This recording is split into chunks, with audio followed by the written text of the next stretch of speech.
honoured today to have a member of the expert panel with us, Lauren Ganley. Lauren is a descendant of the Kamilaroi people. She has been with Telstra Corporation for 28 years and is the General Manager of Telstra's National Indigenous Directorate, where she is committed to leading business activities that provide positive outcomes for Indigenous communities across Australia.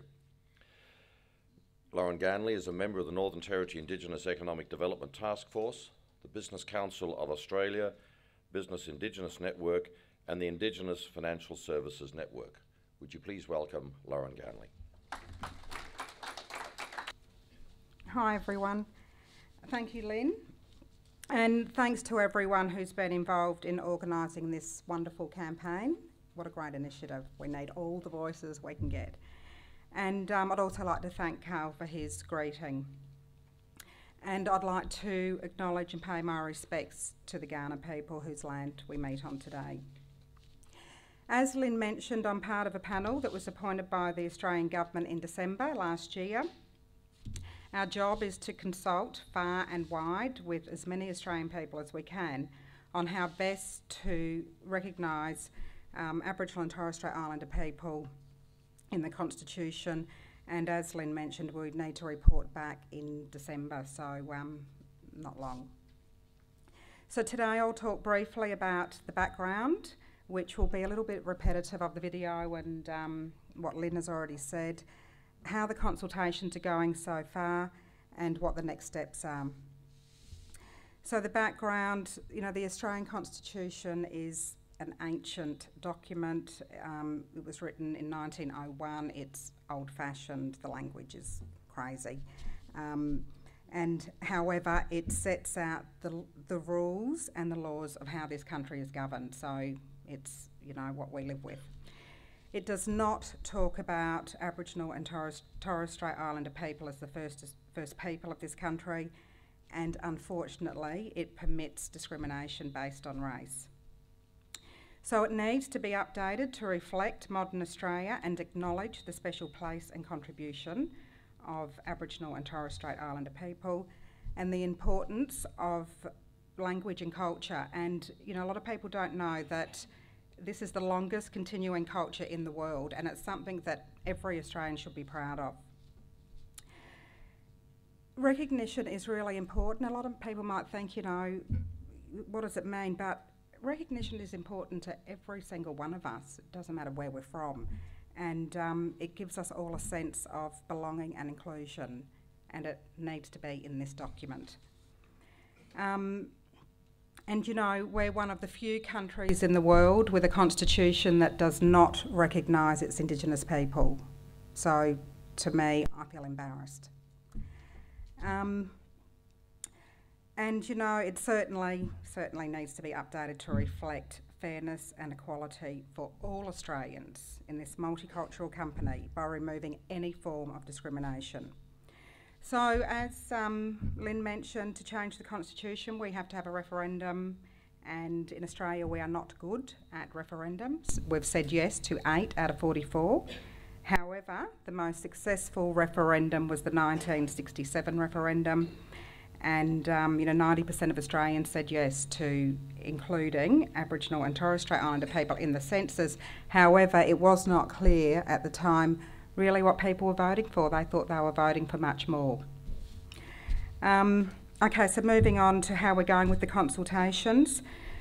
So we've conducted over 200 public consultations and meetings since May this year, and there are still more to come in the lead up to the end of this month when submissions will close and the focus will be on the capital cities. I've been involved with consultations mainly across the Northern Territory and South Australia. It's been really wonderful. A lot of the stuff I've done is going out to communities. In the NT I went to Newuw, Galawenku, Maningrida, Bullman, and then down in SA I've been to Port Augusta, Ceduna and Coober Pedy. All of the consultations have been fantastic. They've been really great. We've heard good, bad, sad stories, some really good stuff. We've held separate meetings with Aboriginal elders and leaders, and then with the business community, and then of course with the public. In some of our consultations out in the bush, we've engaged interpreters and we've used pictorial presentations to help people understand the complexity of, you know, this constitution and what needs to be addressed. We've met wonderful people, heard wonderful stories. In Coober PD, it was, you know, really moving. The senior ladies who came to the elders meeting, they invited us back to their aged care home the next day and they gave us their book, which you're probably all aware of, called Talking Straight Out. And, you know, they told us their sad story about how they fought to protect their country, and they also told us that recognition in the Constitution is really important for the future generations. So, you know, they recognise that things are not going to change overnight, but this is an important first step to the future.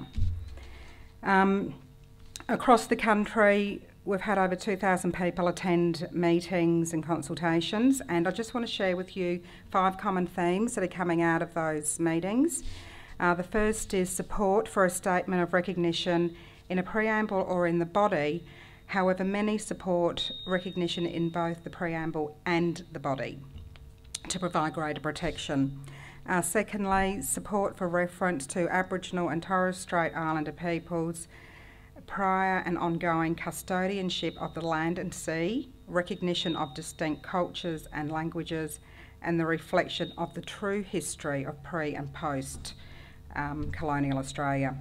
The third one was support for the amendment or removal of the 2 sections that permit discrimination on the basis of race. The fourth was support for agreement-making powers that would protect and would not override or remove any existing agreements. And finally, the fifth was concern that the timeframe given to the panel for consultation on such an important issue is too short.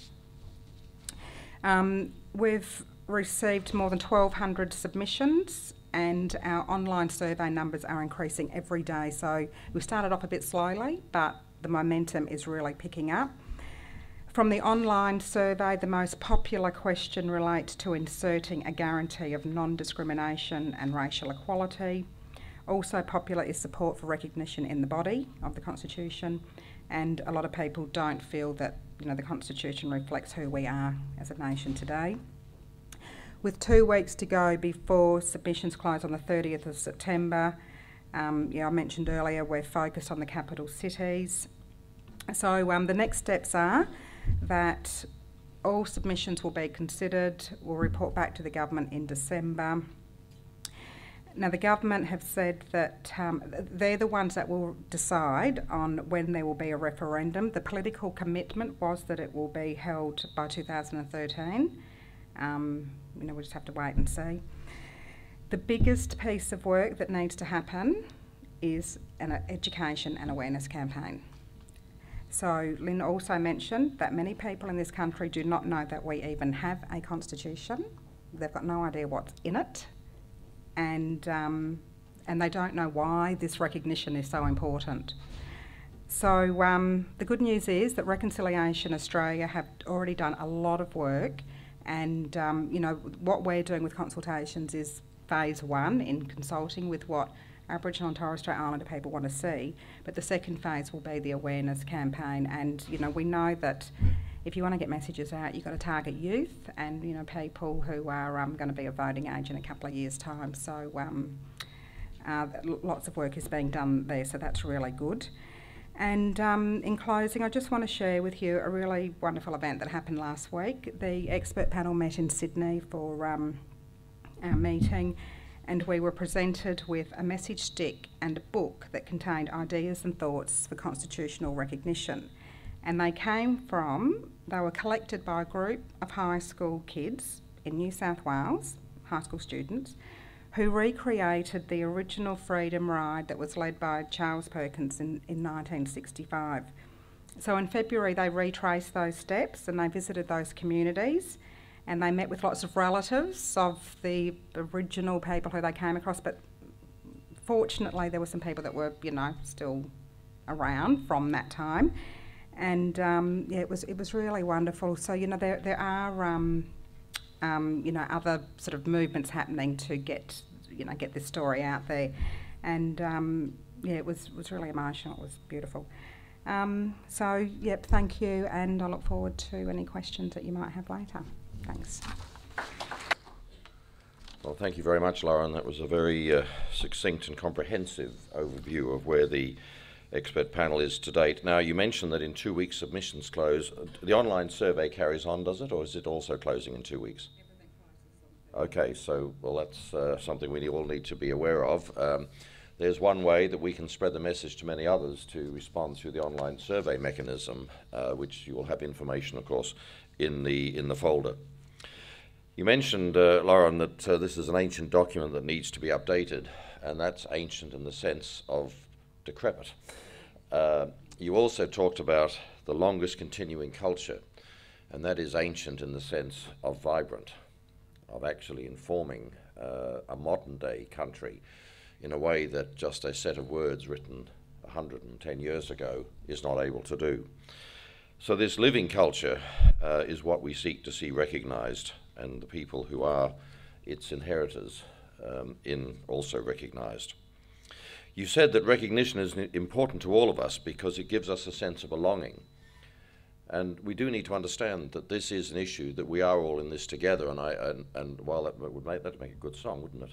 We're all in this together. But the very theme of you, me, unity is an attempt to say that, not an attempt, it is underlining the important subtext of all of this process.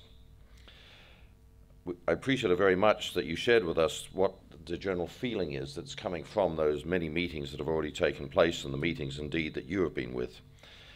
And I also sensed the power that those meetings must have had. When you mentioned the grandmothers, authors of Talking Straight Out, we know just what power would be in their reflections. Because they, caring for their kids and grandkids, are also thinking about children who are to be born, whom they will never meet, but who they want a better future for. It must have been very moving to receive that message stick from the retracing the 1965 Freedom Ride. Of course, that reminds us, and you said likewise, the issue of first steps. There have been many first steps, and there have been many backward steps. And I know that sometimes we just think things automatically will happen. And the 67 referendum was vitally important for this country. But I know, as Commissioner Clinton Wanganeen has sometimes said, there were steps that then did not happen as a result of that. So thank you very much, Lauren, for your presentation today.